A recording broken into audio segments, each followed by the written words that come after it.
যাব বুদ্ধি পাইছি। আরে তুমি কি করতেছো?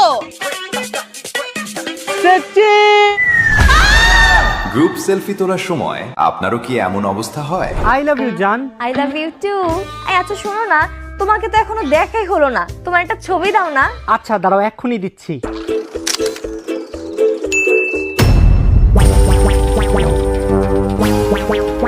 আল্লাহ, এটা আমি কাকে আই লাভ ইউ টু বললাম? আপনারও কি ছবি তোলার পর লাইটের অভাবে চেহারা কালো দেখায়? মাত্রই কিনলাম আইফোন 17 প্রো ম্যাক্স, দাম পড়ছে 2 লাখ টাকা। বাপরে, আইফোন 17 প্রো ম্যাক্স কিনে দিয়েছে। বাটপার, এটি ওয়ালপেপার। আপনিও কি নিজের ফোনের ডিজাইন দেখাতে লজ্জা পান? আর এই সব সমস্যার সমাধান নিয়ে এলো Oppo Reno 15F। এর আলট্রা ওয়াইড সেলফি ক্যামেরার কারণে গ্রুপ যতই বড় হোক সবাই ফ্রেমে